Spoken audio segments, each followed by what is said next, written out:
बोलो। वाष्पीकरण और जो उबलना होता है दोनों में क्या अंतर है?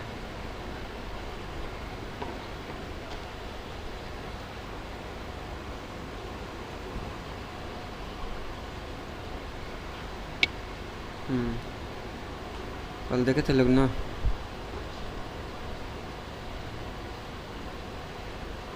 हम्म,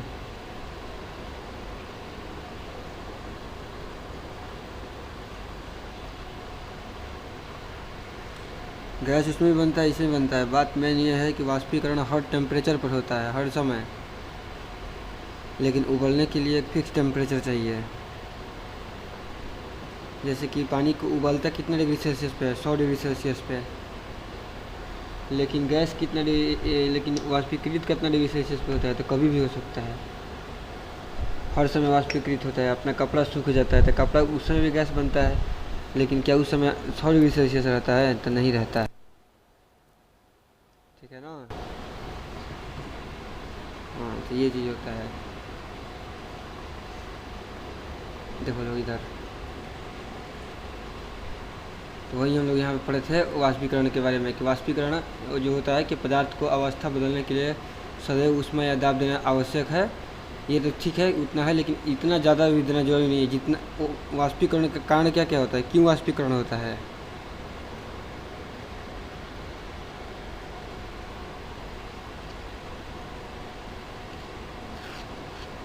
नहीं, वाष्पीकरण का कारण हम और चीज़ भी बताए थे कि वो आपस में घूमते रहता है, उन लोग के पास गति रहता है, आपस में टकरा टकरा के किसी का एक का क्षमता बढ़ गया तो वो अपना निकल गया उसमें से, हवा किसी को उड़ा के लेके चला गया ऊपर से कुछ पानी का सतह पे से। तो ये सब रहता है वाष्पीकरण का कारण। ताप इसमें मेनली नहीं रहता है कि ताप बढ़ाया गया है, इसलिए नहीं होता है। ठीक है? जल को जब खुला छोड़ देते हैं तो धीरे धीरे वाष्पीकृत हो जाता है। क्यों हो जाता है? क्योंकि उसके पे ऐसे ही हवा पड़ रहा है, ये हो रहा है, तो अपना उसको लेके चला जाता है। लोग उसको गर्म तो नहीं कर रहे हैं ना हवा बनाने के लिए। हाँ, तो ये चीज़ रहता है यहाँ पर। अब आगे यहाँ पे वाष्पीकरण को प्रभावित करने वाला कारक कि क्या क्या कारक होता है। तो देखो, दो तीन चीज़ है। वाष्पीकरण कब ज़्यादा होता है? तो बोल रहा है कि सतह का क्षेत्र बढ़ने पर वाष्पीकरण एक सतही प्रक्रिया है। वाष्पीकरण कैसा प्रक्रिया है? सतही, वो सतह पे होता है। तो अगर सतह ज़्यादा रहेगा तो वो क्या हो जाएगा, जल्दी वाष्पीकृत हो जाएगा। जैसे कि एक गिलास में पानी रखे हैं और एक हम लोग थाली में पानी रख दिए हैं, तो किस में से पानी जल्दी उड़ जाएगा सारा? थाली में से, क्योंकि थाली का ज़्यादा सतह है जो कि हवा के साथ मिल रहा है ना। तो वही तो इसलिए हम लोग कपड़ा भी जो होता है उसको फैला के रखते हैं। क्यों फैला के रखते हैं? अगर कोई ऐसे ही चपोत के ऐसे ही मतलब कि पूरा इसी करके रख दिया एक जगह पे तो फिर तो नहीं सूखेगा जल्दी। लेकिन अगर उसको हम लोग फैला के रखेंगे तो वह क्या होगा, जल्दी सूख जाएगा, है ना। हम्म, इसके अलावा ये भी है अपना, तापमान में अगर वृद्धि होता है तो उससे भी गति जो होता है तेज़ी से होने लगता है और वाष्पीकृत हो सकता है आसानी से। ठीक है ना। अब ये आर्द्रता क्या होता है? आर्द्रता,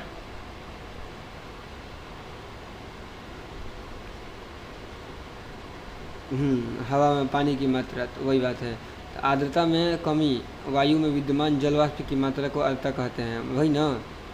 आर्द्रता में कमी का मतलब क्या हुआ कि वायु में विद्यमान जल वाष्प की मात्रा को आर्द्रता कहते हैं। अब किसी निश्चित तापमान पर हमारे आसपास वायु में एक निश्चित मात्रा में जल वाष्प होता है, ये तो हम लोग को मालूम है। जब वायु में जल कणों की मात्रा पहले से अधिक होगी तो वाष्पीकरण की दर घट जाएगी, हो जाएगा ना। कि अगर पहले से वायु में नमी है तो हम लोग को अपना जो भी बर्तन वगैरह में या जहाँ पर भी पानी रखे हैं तो उसमें से पानी बाहर नहीं जाएगा। हम बोल रहे हैं कि अगर पहले से अगर हवा में पानी की कमी है, तो कमी रहेगा तो उसमें से पानी आसानी से चला जाएगा बाहर, जो हम लोग के पास है। क्योंकि क्योंकि एक तरफ पानी का कमी है तो जहाँ पे अपना है वाष्पीकृत आसानी से हो जाएगा। लेकिन अगर कहीं पे बहुत ज़्यादा आर्द्रता है, जैसे कि बरसात वगैरह के दिन में हो जाता है, तो फिर उस समय हम लोग का पानी वाष्पीकृत नहीं होगा। हाँ, बहुत देर से होगा या नहीं होगा बोलेंगे।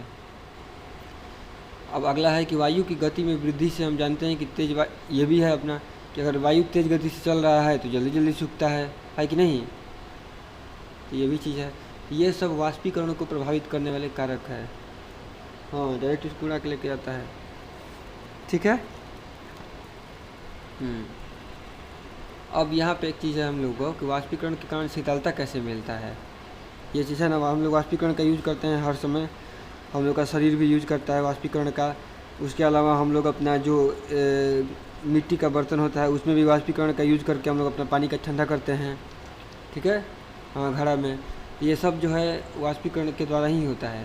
तो अब कैसे होता है ये चीज़ थोड़ा सा देखना है हम लोग को, ठीक है। अब यहाँ पे दिया गया है कि खुले हुए बर्तन में रखे द्रव में निरंतर वाष्पीकरण होता है।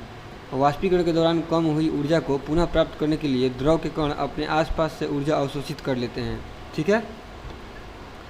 इसका मीनिंग क्या हुआ कि देखो, वाष्पीकरण जब हो रहा है तो वाष्पीकरण कैसे हो रहा है। जब वाष्पीकरण होता है तो क्या होता है, कोई ज़्यादा ऊर्जा वाला चीज़ बाहर निकल जाता है।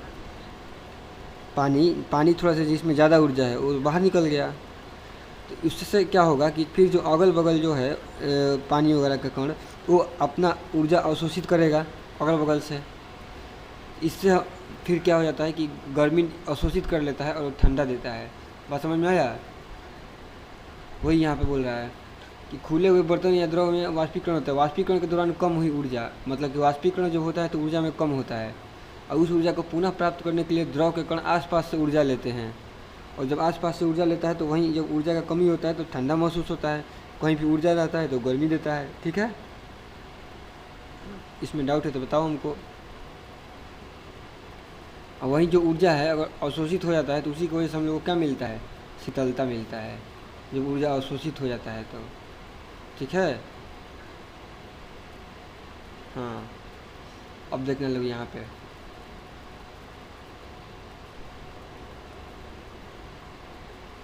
यही एसीटोन के साथ भी होता है कि एसीटोन क्या करता है, जब हम लोग एसीटोन एक द्रव है, ठीक है, शायद नाखून में पॉलिश हटाने के लिए इसका यूज होता है। जब हाथ पे हम लोग उस गिराते हैं, हथेली पे जब एसीटोन को रखते हैं तो क्या करता है, आसपास का सारा ऊर्जा वो खुद ले लेता है एसीटोन, ठीक है। जब एसीटोन ले लेता है आसपास का ऊर्जा तो हम लोग को ठंडा महसूस होने लगता है, ठीक है ना। ये चीज़ हो जाता है यहाँ पे। अब बताओ हमें ये दे रहा है यहाँ पे, गर्मी में हमें सूती कपड़ा क्यों पहनना, मतलब कि क्यों पहनना चाहिए। हम्म। हाँ। हाँ, तो वही इसमें चीज़ हो गया। मेन कारण क्या है, वाष्पीकरण का ही है कि वाष्पीकरण के कारण जो भी है अपना शरीर से वाष्प निकला तो पसीना को अपना सोख लिया, ठीक है। तो इसके बाद अगल बगल अब पूरा एनर्जी फिर से ठंडा हो जाता है। वाष्पीकरण होता ही है क्या करने के लिए, किसी भी चीज़ को ठंडा करने के लिए, क्योंकि उससे ऊर्जा निकल जाता है तो बाकी वो चीज़ ठंडा होता है, फिर से बगल से गर्मी ले लेता है वो चीज़। तो मेन वही कारण ही है वाष्पीकरण का। अब बताइए, एक है कि बर्फीले जल से भरी, ऐसा कभी कभी देखा होगा कि जैसे ही हम लोग गिलास वगैरह रखते हैं उसमें बहुत ज़्यादा ठंडा पानी आ जाता है तो उसके बाहरी सतह पे पानी का बूंद बन जाता है सब। तो पानी का बूंद कहाँ से आता है, मतलब।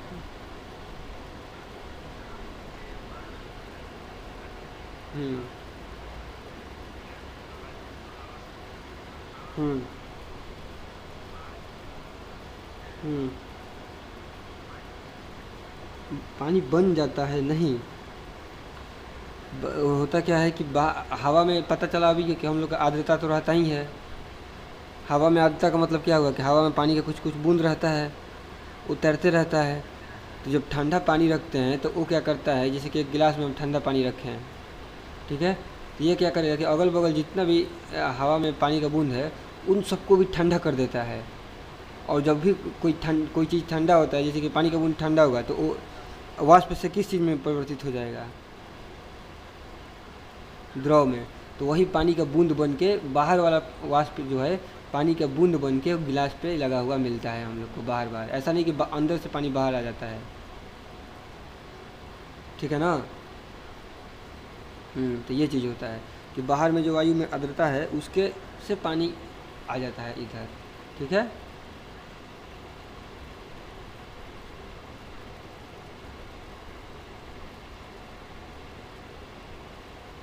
अब देखो यहाँ पे एक इम्पोर्टेंट दो चीज़ दिया गया है, और भी दो वो स्टेट होता है वैज्ञानिक जिसका चर्चा करता है लोग, प्लाज्मा और बोस आइंस्टाइन कंडेंसेट, ठीक है। ये पदार्थ का मतलब कि अगला प्रकार है, जैसे हम लोग ठोस द्रव गैस के बाद तो इसको मतलब क्या होता है कि प्लाज्मा कि इसमें भी देख सकता है कि ये बहुत ज़्यादा उत्तेजित कण वाला होता है। इसमें इसको प्लाज्मा तब बनता है जब हम लोग को क्या करते हैं कि जैसे कि एटम वगैरह हो गया ना, उसको तोड़ने के लिए या फिर कहीं पे मान सकता है कि सूर्य है।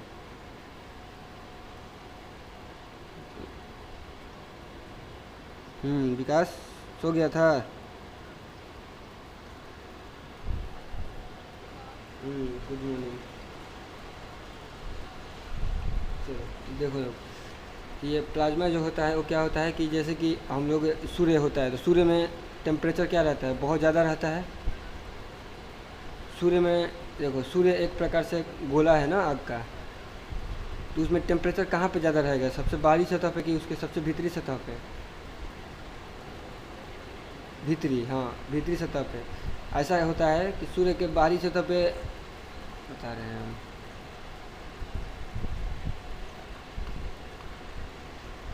सूर्य का मतलब कि मान लेते हैं कि सूर्य है सन, और यहाँ पे मान लेते हैं कि अपना अर्थ है। पृथ्वी बहुत छोटा है सूर्य से, तो होता क्या है कि मान लेते हैं कि यहाँ पे टेम्परेचर सतह पे है इसका T2, इस मान लेते हैं T1, यहाँ पे टेम्परेचर है T2। धरती के अंदर में भी कुछ टेम्परेचर है ना, तो ऊपर में मान लेते हैं T3 और धरती के अंदर में मान लेते हैं T4। तो इसमें होता क्या है कि T2 लगभग बराबर होता है T3 के, मतलब कि सूर्य का सतह का जो टेम्परेचर है वही टेम्परेचर हमारे पृथ्वी के कहाँ पे, ये T4 कहेंगे, T4 हाँ। और इधर से T2 नहीं लेंगे, इधर से क्या लेंगे, T1 लेंगे, उल्टा ले लिए हैं। तो सूर्य का जो सतह का टेम्परेचर है वो पृथ्वी के केंद्र के टेम्परेचर के क्या रहता है, बराबर रहता है, ठीक है।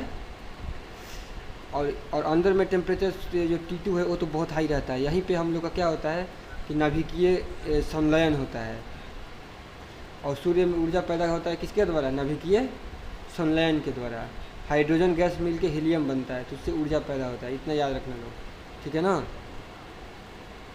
हाँ, कैसे होता है ऊर्जा का संचरण, वो 11th क्लास में आएगा, 11th-12th क्लास में। लेकिन अभी याद रखना है कि नाभिकीय संलयन होता है। जैसे कि परमाणु बम गिराया गया कि किस देश पर, परमाणु बम अमेरिका ने फेंका था ना, किस देश पर? हाँ, वो कहाँ का, कौन सा शहर है, जापान का। उस समय भी परमाणु बम बनता है। परमाणु बम दो प्रकार से बनता है, एक होता है नाभिकीय संलयन से और एक होता है नाभिकीय विखंडन से, ठीक है। तो वो शायद जो फेंका था वो नाभिकीय विखंडन था, वो यूरेनियम वगैरह का था, मे भी उनको पूरा याद नहीं है। तो दोनों प्रकार से बन सकता है, एक होता है नाभिकीय संलयन, तो सूर्य में भी परमाणु ऊर्जा ही बन रहा है तो उसको नाभिकीय संलयन होता है। और एक जगह हम लोग यूरेनियम वगैरह की यूज होता है, उसको नाभिकीय विखंडन कहते हैं, ठीक है ना। तो ये दोनों चीज़ को याद रखना है हम लोग को। तो यही चीज़ होता है यहाँ पे कि गैस के जो होता है कि ये कण आयनीकृत गैस के रूप में होते हैं प्लाज्मा में। तो प्लाज्मा में क्या होता है कि गैस को आयन, अब गैस का आयन किसको बोलते हैं, आयन के बारे में अभी हम बताएंगे आगे, हम लोग चलेंगे तो पता चलेगा कि कैल्शियम से कुछ इलेक्ट्रॉन निकल जाता है तो आयन बन जाता है, ठीक है। और नियॉन बल्ब के अंदर नियॉन गैस और फ्लोरोसेंट ट्यूब के अंदर हीलियम या अन्य कोई गैस होती है, और विद्युत ऊर्जा प्रवाहित होने के कारण ये सब आयनीकृत हो जाता है, यानी कि अवशेषित हो जाता है। और अवशेषित होने पर ट्यूब बल्ब के अंदर से चमकीला प्लाज्मा तैयार होता है, और इसी को हम लोग बोलता है कि ये आयनिक जो पदार्थ बन गया, इसको बोलता है कि ये हमारे लिए प्लाज्मा हो गया, ठीक है ना। और ये प्लाज्मा हमेशा उच्च तापमान के कारण ही तारों में प्लाज्मा बनता है और चमकता है वो पूरा, ठीक है। वही यहाँ पे चीज़ था। उसी प्रकार से बोस आइंस्टीन कंडेंसेट, ये भी एक है जो कि आइंस्टीन और भारत के A.N. बोस दोनों से मिलके, दोनों के खोज से बना हुआ है, ठीक है। तो भारतीय वैज्ञानिक सत्येंद्र नाथ बोस ने और 5वीं अवस्था की गणना की थी। उन गणनाओं के आधार पर अल्बर्ट आइंस्टाइन ने एक नई पदार्थ की अवस्था की भविष्यवाणी की, जिसको कि बोस आइंस्टीन कहा गया, ठीक है ना। तो इसमें क्या होता है कि इस अवस्था को प्राप्त करने के लिए इसमें मतलब नोबेल पुरस्कार भी मिला था इसके लिए। तो सामान्य वायु के घनत्व के 1,00,000वें भाग में जितने कम घनत्व वाली वायु को तापमान पर ठंडा करने पर बोस आइंस्टीन कंडेंसेट प्राप्त होता है। इसका मीनिंग क्या हुआ हम लोग का कि सामान्य वायु के घनत्व के, अभी हम लोग का वायु है उसका कुछ अपना घनत्व है, मालूम है ना हम लोग को, हर चीज़ का घनत्व होता है, तो इसका भी घनत्व है। और बोल रहा है कि इससे कम घनत्व करना है, तो घनत्व जब कम करेंगे तो इसका मीनिंग क्या हो रहा है कि हम लोग को सेम स्पेस में बहुत कम रखना है, एटम को रखना है ना। और उसको हम लोग जब ठंडा करते हैं तो बोस आइंस्टीन कंडेंसेट तैयार होता है।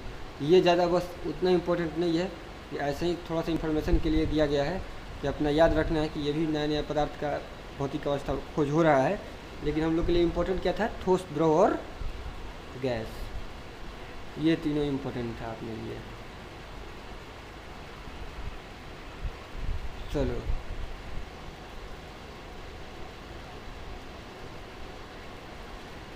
अब यहाँ पे बताओ तो चौथा नंबर क्वेश्चन, कप कप की अपेक्षा प्लेट में हम गर्म दूध जल्दी क्यों पी लेते हैं?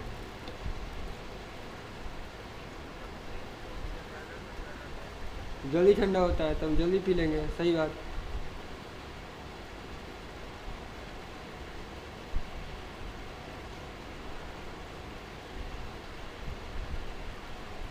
ये बता दो फिर से, गर्मियों में घड़े का जल ठंडा क्यों होता है?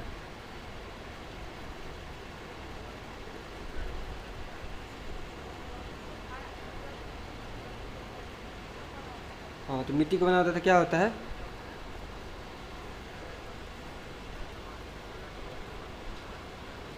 हाँ, वाष्पीकरण के कारण शीतल रहता है, क्योंकि वाष्पीकरण में क्या होता है कि जहाँ भी आसपास का गर्मी रहता है उस गर्मी को लेके पानी निकल जाता है। जब गर्मी को लेके पानी निकल गया तो जो बचेगा तो फिर ठंडा ही बचेगा ना। ये था। अब देख लो इसमें ये अपना है यहाँ पे,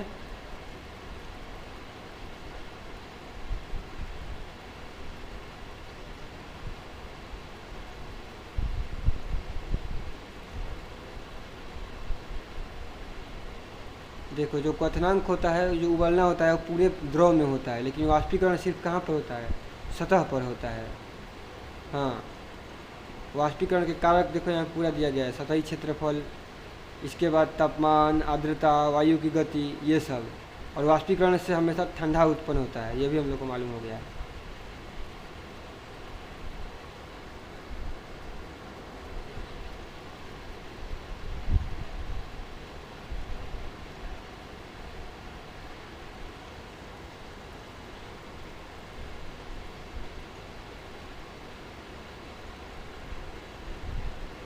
अब बताओ लोग, और कुछ डाउट है इसमें, इस चैप्टर में?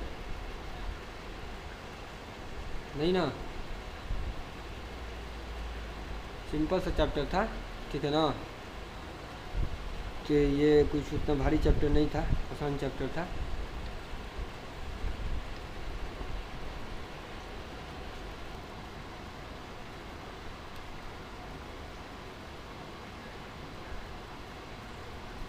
हाँ, तो वही बात है यहाँ पे, ठीक है। तो इसीलिए तो हम बोल रहे हैं ना कि गति का मीनिंग हुआ गया कि गति दो चीज़ होता है, एक होता है निरपेक्ष और एक होता है सापेक्ष। तो गति निरपेक्ष है कि सापेक्ष है?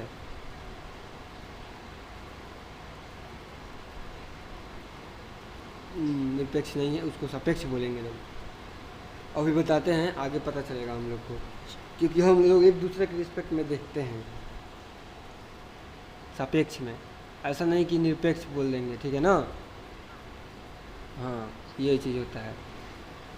तो वही यहाँ पे है अपना, तो ये है अपना, हम लोग को मालूम चल गया कि रेलगाड़ी में हम लोग बैठे हैं तो हम लोग को दिख सकता है कि क्या, कि रेलगाड़ी अगर हम लोग रुके हुए हैं और बगल से रेलगाड़ी पास हो रही है तो हम लोग को लग जाएगा कि अच्छा ये हम ही लोग चल रहे हैं, वो रुका हुआ है, ऐसा हम लोग को अनुभव हो सकता है। ये सब अनुभव का चीज़ है। तो अब हम लोग क्या करते हैं, गति का पहले वर्णन करेंगे कि गति कहते किसको हैं, ठीक है। इसके बाद हम लोग सरल रेखीय गति पर आएंगे और उस चीज़ को समझेंगे। देखो यहाँ पे क्या होता है, गति को परिभाषित करो, गति क्या होता है?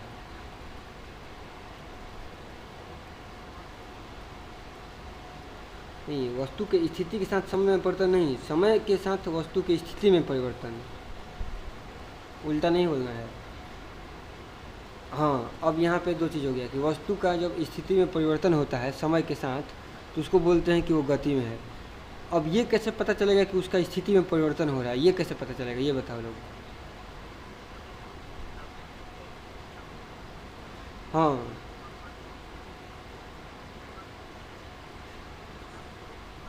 हाँ, तो मतलब कि वही तो कह रहे हैं कि किसके कोई सापेक्ष चाहिए, किसी के सापेक्ष ही परिवर्तन होगा, ऐसे नहीं कि हर किसी के सापेक्ष परिवर्तन होने लगेगा, ठीक है ना। गति हो रहा है तो हम लोग को चाहिए तो कोई सापेक्ष चाहिए ही चाहिए, तभी जाके परिवर्तन होता है। अब जैसे कि हम लोग क्या करते हैं, क्योंकि वो बोल रहा है कि स्थिति में परिवर्तन करना है, तो किसकी सापेक्ष स्थिति में परिवर्तन हो रहा है। तो मान लेते हैं जैसे कि अभी हम लोग वहाँ पे हैं, अपना गांव ही है, तो अपना गांव में हम लोग जैसे कि है गाड़ी खुला गांव से, तो हम लोग बोले कि गाड़ी चालू हो गया, वहाँ से चालू हो गया ना। तो अगर बोलते हैं कि गाड़ी चल रही है तो किसके सापेक्ष चल रही है। अगर कोई आदमी गाड़ी में बैठा हुआ है, मान लेते हैं कि अपना वहाँ मोड़ पर से गाड़ी चालू हुआ, मलियाबाग जा रहा है गाड़ी, ठीक है। अब उस गाड़ी में दो आदमी बैठा है, एक आदमी है ए, एक आदमी है बी, और यहाँ मलियाबाग भी है, यहाँ पे मान लेते हैं एम, और यहाँ पे अपना गांव भी है क्वात। क्वात में भी एक आदमी है, वो रहेगा सी, और मलियाबाग में भी एक आदमी रहेगा डी, रहेगा ना। ये ए बी सी डी है, सब बैठा हुआ है, सब चल रहा है लोग। तो जब ए बोलेगा कि गाड़ी गति में है, ए बोलेगा ना गाड़ी चल दिया, तो ए बोलेगा कि गाड़ी गति में है। ए गाड़ी गति में, ये किसको सोच के बोल रहा है ये गाड़ी गति में है। सी को सोच के बोलना होगा इसको। अगर ये अपने को सोच के बोल रहा है कि हम बैठे हुए हैं और हम ही गति में हैं, तो ऐसा नहीं हो सकता है। हाँ, सी को, उसे दूर जा रहे हैं इसलिए गति में है। तो मतलब कि सी के सापेक्ष स्थिति में चेंज हो रहा है गाड़ी का, तो इसलिए बोलेंगे कि ये गति में है। और ए और बी आपस में गति में है कि नहीं, बताओ। ए बोल सकता है कि नहीं बी से कि ए हम गति में हैं।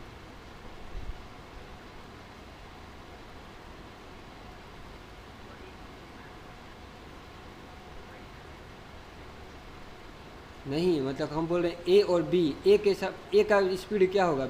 अब ये तो पता चल गया ना कि हम लोग का कि हाँ, वो दोनों स्थिर रहेगा ए और बी। मतलब कि गाड़ी में बैठ के दो को ये नहीं बात कर सकता है कि तुम चल रहा है हम चल रहे हैं।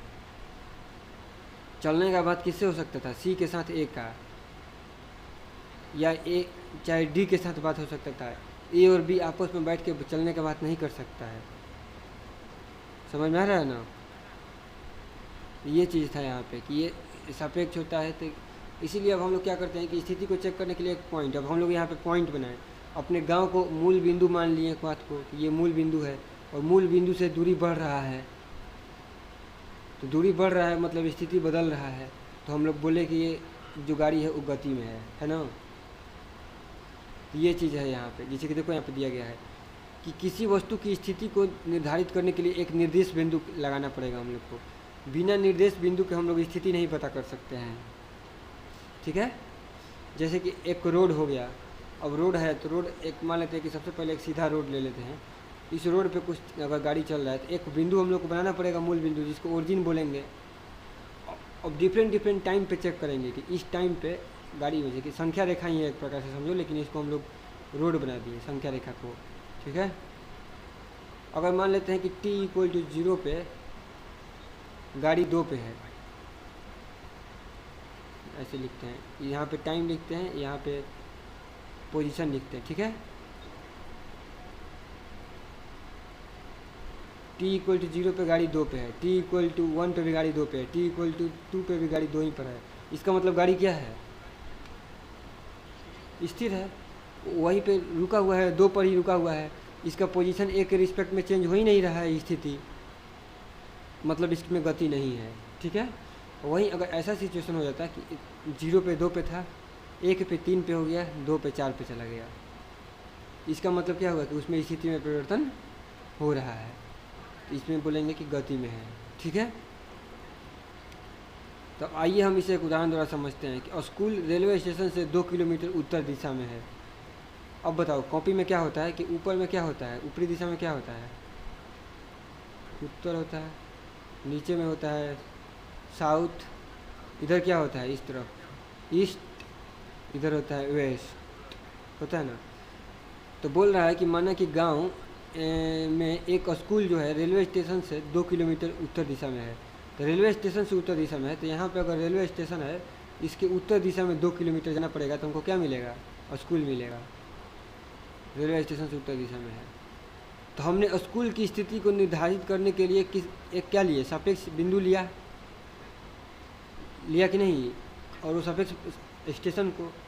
अब ये चीज़ इंपॉर्टेंट है यहाँ पे समझना कि स्थिति भी आपस अपने आप में क्या होता है, सापेक्ष होता है। जैसे कि हम लोग से कोई बोलता है, गांव पे है, और कोई बोला कि आरा कितना किलोमीटर दूर है, तो क्या बताएंगे? 60 किलोमीटर, केजी नहीं, 60 किलोमीटर दूर है। तो अगर 60 किलोमीटर दूर है तो किसके सापेक्ष बोले हैं? किलोमीटर नहीं, अपने गांव के सापेक्ष में। अब हर किसी के लिए 60 किलोमीटर नहीं ना दूर हो सकता है आरा। जो आरा के पास है वो क्या बोलेगा कि आरा इतना ही दूर है, 10 किलोमीटर दूर है। तो हर व्यक्ति को अपना अपना बोलना होता है। इसलिए कभी दो कोई को लड़ना नहीं है कि नहीं तुम इतना बोल रहा है तो हम इतना बोल रहे हैं। वो अपना सापेक्ष बताएगा, वो अपना सापेक्ष बताएगा। तो दोनों कोई का अपना अपना सापेक्ष रहता है। तो यही यहाँ पे चीज़ हो गया कि एक सापेक्ष बिंदु चाहिए। बिना सापेक्ष बिंदु को हम लोग दूरी बताइए नहीं सकते हैं। जब से इनिशियल पॉइंट ही नहीं मालूम रहेगा तब बिना इनिशियल पॉइंट के फाइनल पॉइंट तक की दूरी बताएंगे कैसे? दो गो पॉइंट का डिफरेंस ही दूरी बनेगा। हाँ बोलो बोलो,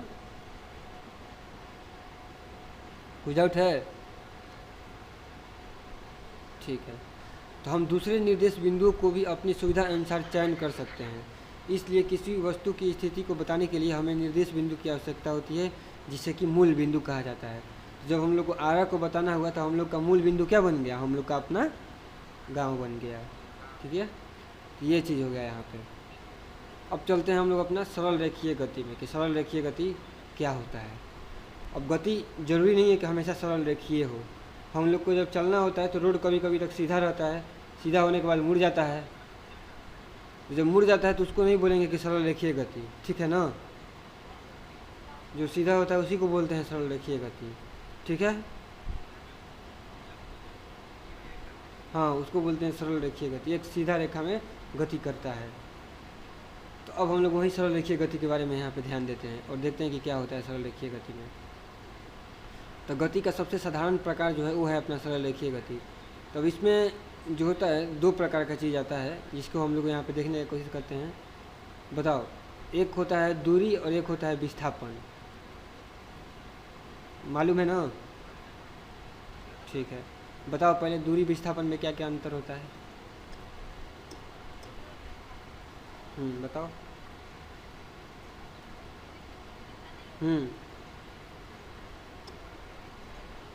हाँ, विस्थापन का होता है, ठीक है।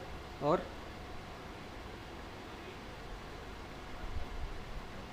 ठीक है, और कुछ?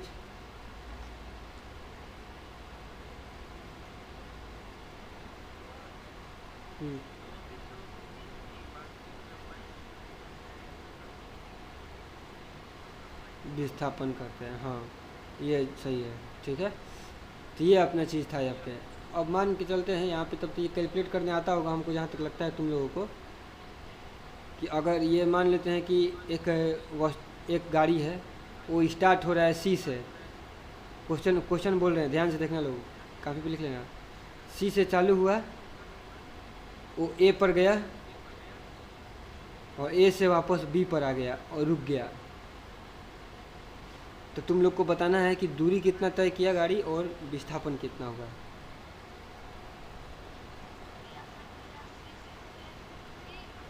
हाँ, वैल्यू कैलकुलेट करके बताओ। ऐप लिखा हुआ है ना, वैल्यू कैलकुलेट करके बताओ कि दूरी कितना हुआ और विस्थापन कितना हुआ। दूरी कितना होगा? 120। कौन बोल रहा है? मतलब कि निशांत बोल रहा है। ठीक है, निशांत रुक जाओ, निशांत का पहले लिख लेने दो। निशांत बोल रहा है कि दूरी होगा 120। विकास बोल रहा है कि दूरी होगा 95। और बताओ? रतन बताएगा। और डिस्प्लेसमेंट भी बताओ।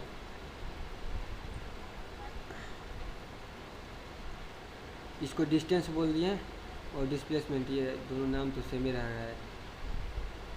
इसको दूरी के लिए द लिख देते हैं, तब पता चलेगा अच्छा से। द, और वो लिख देते हैं, वो से विस्थापन। रतन बता रहा है दूरी जो है वो 60 होगा और विकास यहाँ पे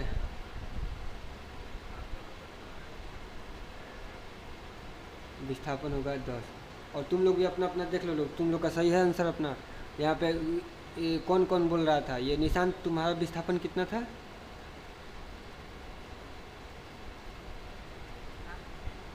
हाँ यहाँ पे निशांत अपना बता दो, विकास तुम बता दो अपना विस्थापन।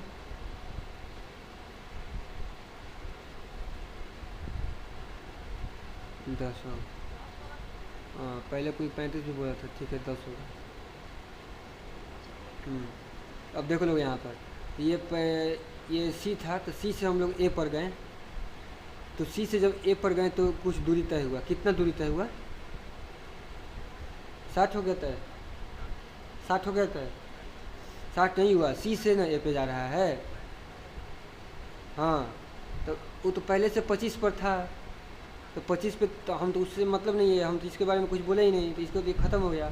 तो 60 में से 25 घटाएंगे, 60 पे जा रहा है लेकिन 25 पहले से रुका हुआ है 25 पे, तो उससे मतलब नहीं है। 60 पे से 25 घटाएंगे तो ये आ जाएगा 35। तो मतलब कि सी से ए में जाने में 35 तय हुआ। अब फिर वापस ए से बी में जाने पे कितना तय हो रहा है? तो 60 में से 35 घटाएंगे, 60 में से 35 घटाएंगे तो कितना बन जाएगा? 25। तो ये हो गया ए बी का दूरी, मतलब कि ए से बी पे जाने में लग गया 25। अब ये दोनों है अपना दूरी का काम किया, कितना हो गया? 30 20 50 10 60। तो ये 60 यूनिट अपना दूरी तय किया है, समझा लोग? ये दोनों सुधार लेना निशांत, और ये चीज़ गड़बड़ है अभी भी तुम लोग का। हाँ वही ना हम बोले कि मूल बिंदु बदल गया ना। तुम लोग 60 बोल रहा है, 60 कब बोलता है? जब हम लोग चालू कहाँ से होते? मूल बिंदु से। लेकिन हम लोग 0 से चालू नहीं हुए हैं ना, सी से चालू हुए हैं। ये 60 हो गया। अब डिस्प्लेसमेंट देखेंगे। डिस्प्लेसमेंट के लिए क्या हुआ कि हम लोग स्टार्ट हुए थे सी से और आ गए बी पर, काम खत्म। सीधा देखेंगे उसमें तो 25 पे थे, आ गए 35 पे, कितना बढ़ गए? 10। तो लिखेंगे इनिशियल मतलब कि प्रारंभिक स्थिति 25, अंतिम स्थिति 35, घटा देंगे दूरी कितना? 35 माइनस 25 10। ठीक है, तो ये चीज़ होता है अपना। अच्छा ये बताओ कौन ज़्यादा रहेगा हमेशा, मतलब कि अगर हम लोग बात करें क्रिटिकल विस्थापन और दूरी में ज़्यादा रहेगा। और अगर क्रिटिकल केस में क्या होगा? दोनों एक दूसरे का क्या हो जाएगा? बराबर हो सकता है। लेकिन कभी ऐसा नहीं हो सकता है कि विस्थापन ज़्यादा हो जाए, वो नहीं हो सकता है। ज़्यादा सकता है मतलब ऐसा हम बोल सकते हैं कि दूरी जो है वो या तो बड़ा रहेगा या बराबर रहेगा किसके?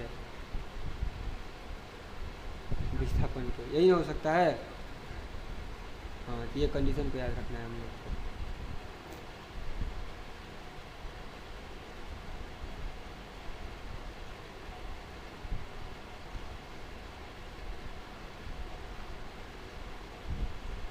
अब विस्थापन जो यहाँ पे कैलकुलेट किए थे ये भी बताना ज़रूरी है कि ठीक है मैं 10 तो आ गया, लेकिन किधर?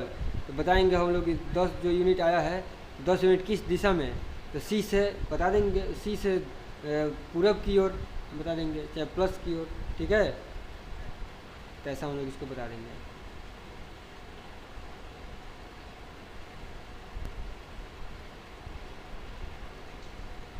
चलो अब देखते हैं हम लोग यहाँ पे किसे। अब देख लो यहाँ पे नेक्स्ट।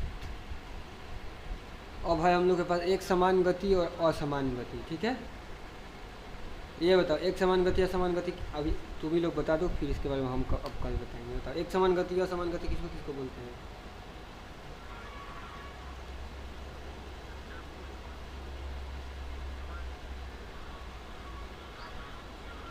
रुक जाओ, हाँ बोलो।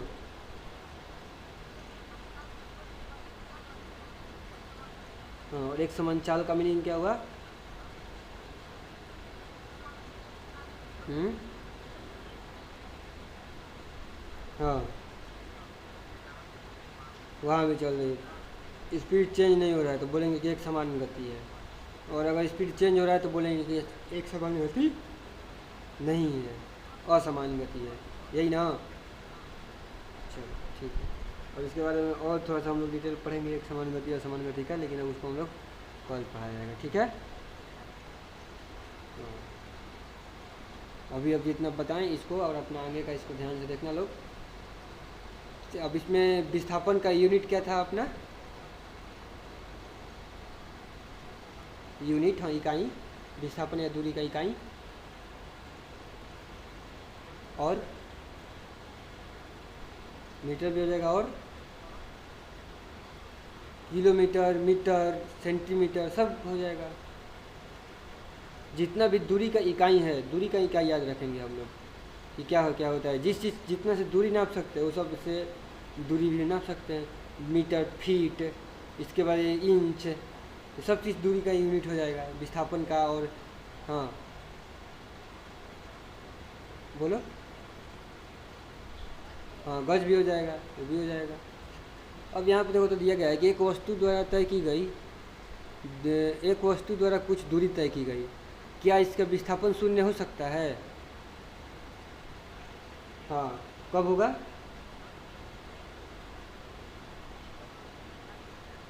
उसी बिंदु पर आ जाएगा, शून्य हो जाएगा। अब देखो तो नेक्स्ट क्वेश्चन बोल रहा है 2 नंबर, एक किसान 10 मीटर वाले भुजा वाले एक वर्गाकार खेत की सीमा पर 40 सेकंड में चक्कर लगाता है। 2 मिनट 20 सेकंड के बाद किसान का विस्थापन का परिणाम क्या होगा? बताओ लोग, क्वेश्चन सॉल्व करके जल्दी। दिखा रहे हैं यहाँ पे क्वेश्चन अच्छे से।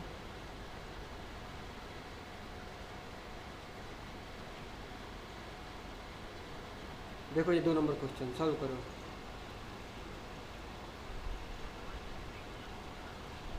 वर्ग के, हाँ कितना होगा तब?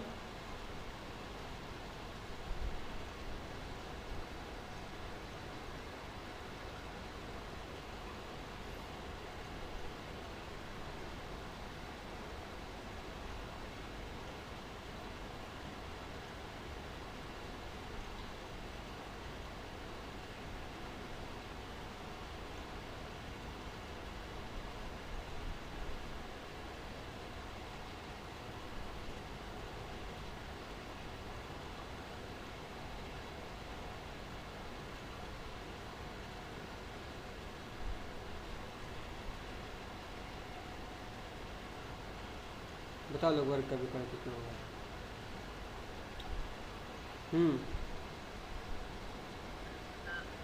10 है ना?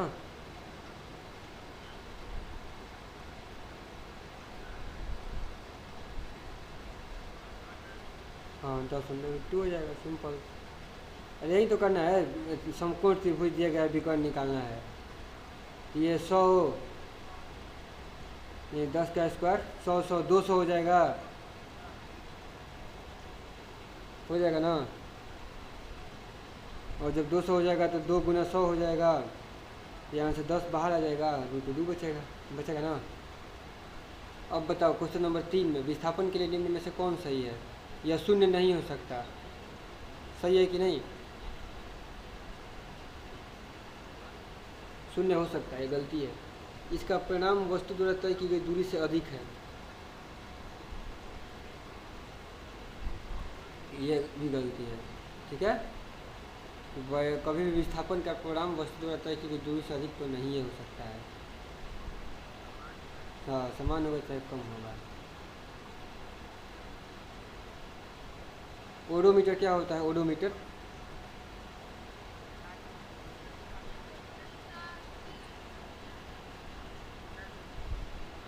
दूरी पे, हाँ वही, कितना दूरी, तो उसमें अपना जब गाड़ी लेते हैं तो उसी समय उसमें ओरिजिन रहता है 0, और धीरे धीरे अपना वो बढ़ते जाता है एक मतलब प्लस के दिशा में। तो जब हम लोग को दूरी निकालना है कि गाड़ी कितना चला, तो इनिशियल हम लोग ओडोमीटर का रीडिंग रखेंगे, और जब गाड़ी चला के आएंगे तो फिर से ओडोमीटर का रीडिंग लेंगे, घटा के देख लेंगे कि कितना चलाए लोग, है कि नहीं? हाँ अच्छा, हाँ तो ये चीज़ था अपना, ओडोमीटर था। अब अच्छा, और क्या है हम लोग का नेक्स्ट इसमें? ये इतना तक का हो गया, ये सही है। अब गति भी तो समझ में आ ही गया कि कौन किस चल रहा है कौन नहीं चल रहा है। चलने के लिए हमेशा एक बताने वाला चाहिए, बताने वाला अपने सापेक्ष ही बताता है कि कोई चल रहा है कि नहीं चल रहा है, कोई है कहाँ, कितना दूरी पे है। ऐसे अब हम लोग अब ऐसे नहीं बताएंगे कि कैसे। जब भी कोई बताता है कि इतना दूर है तो उसके पहले एक और क्वेश्चन लगा हुआ है, कहाँ से दूर है कि नहीं। ऐसा नहीं कि कोई चीज़ इतना दूरी पे है तो ऐसा नहीं कि सिर्फ दूरी पर ही है, ये भी पता होना चाहिए कहाँ से इतना दूरी पे है। वो इम्पोर्टेंट क्वेश्चन है, बिना उसके क्वेश्चन अधूरा है। दूरी के लिए ये ज़रूरी है कि कहाँ से कहाँ तक, सिर्फ कहाँ तक नहीं, कहाँ से कहाँ तक दोनों चाहिए, ठीक है, स्टार्ट और अंत। तो ये चीज़ होता है। चलो ठीक है, तो आज के लिए इतना काफ़ी है, ठीक है ना। ये हम लोग का जल्दी ख़त्म हो जाएगा। तो ये एक और चैप्टर पढ़ के फिर हम लोग मैथ का चालू करेंगे, ये वाला गति वाला पढ़ के, ठीक है।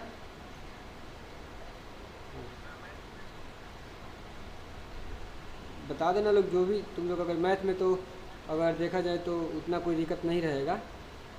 विज्ञान में तो रिलेटेड रहता है, तो मैथ में तो कोई भी चालू कर सकते हैं। तुम लोग बता देना, आप आपस में निर्णय कर लेना बात करके तीनों। हाँ वही चालू कर लेंगे लोग, अगर तीनों आपस में बात कर लेना सहमति से। एक बार स्कूल में बात कर लेना कि हम लोग ये चैप्टर कहने वाले हैं, वो चैप्टर फिर मेरे ग्रुप में मैसेज कर देना लोग, आपस में बात करके तीनों, ठीक है ना, अच्छे से अपना, ठीक है। चलो ठीक है।